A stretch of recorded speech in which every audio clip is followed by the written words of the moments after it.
Fly under the radar, probably. I think that's the one there. Get the puck, move the puck. That my parents are gonna have to take out a second mortgage on my house. You know, boys, this is a business trip. We're here for business. This is a fucking business trip. It's not the X's and O's, it's the Jimmys and the Joes. It's not about the X's and O's, it's about the Jimmy and Joes. You know, boys, pro's gonna be real tough. You know, college, you guys have it easy. You got pizza after the game. You're dancing in the room.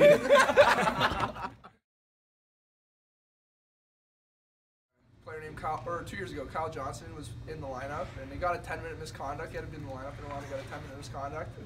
And then his name is Kyle Johnson. After the game, coach was saying how everyone played well, including Kurt. It's not even his name, so. He's an old player on the team. Old player on the team. I think it was last year at Air Force. We got there late, or 2 years ago. We got there late, and we ended up like having pizza right before going on the ice. We were eating pizza through our cage, and some guys I think brought the pizza on the ice.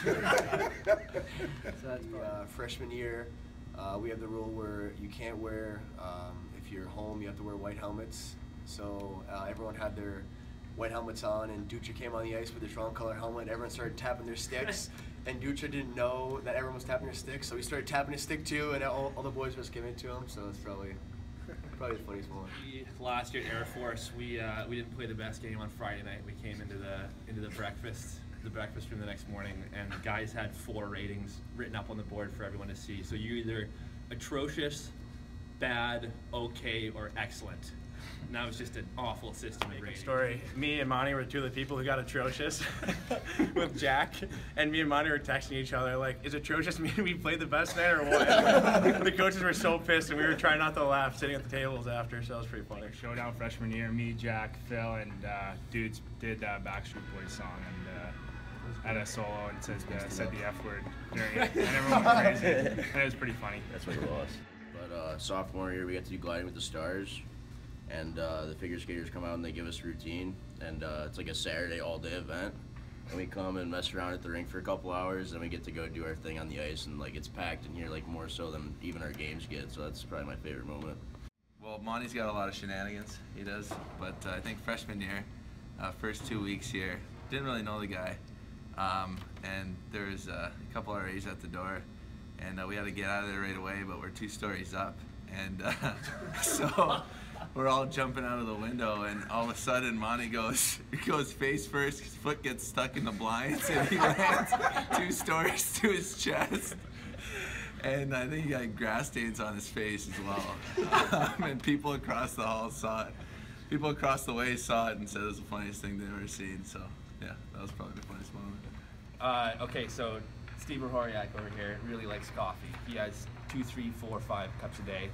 So we're playing Merrimack our freshman year, and Steve's buzzing on about 6 cups of hotel coffee. We get to the rink, and he starts feeling real spaced out and lightheaded, and he had to get pulled shoot to the game 50 minutes before warm-up because he was all lightheaded and messed up from all the caffeine. Yeah, it might have been a bit of post-concussion, but I think it might have been the coffee. I was buzzing around warm-up, and I was seeing people go by, like 2 guys, it was 1 guy, and so I had to get off. I told Fogy I can't play, and then, came from the lineup. Guess it was the coffee. Okay, so obviously Monty is my roommate, and so is Jack. We all love Monty, but he's got some weird things he does. Before a game, we play at 7. He usually wakes up around 3:45 from his nap, showers, then he proceeds to go in the kitchen, does a smoothie. Wakes everyone up with his smoothie. Grinds it for about 5 minutes, really excessive. It's frozen fruit. It's and then he proceeds to sit on one of our chairs in the living room. Like, no matter what's going on, he sits there for about 15 minutes. He's shaking it, drink it, and then he'll go get dressed and come back and sit until everybody's ready to go, and then we leave. Back when, before Phil got hurt, Mastro and Phil liked to do this thing in the locker room. I don't know if it was on road games too. No, just home games. Just home games, but they get 2 water cups, Gatorade, and they pretend like it's like the most expensive shot in the world or whatever. That's what I do with you now, eh? And then they pretend to drink it, and then they act like they're gonna puke and stuff like that. So I thought that was pretty funny. Jack listens to his headphones before the game, and then he just reaches into his locker, pulls out a book. I don't know what the book's about, but he disappears for 20 minutes and reads this book, and then comes back and plays a great game. So I guess it's working. So maybe I'll have to get a book like that myself or something. Jack's here, right?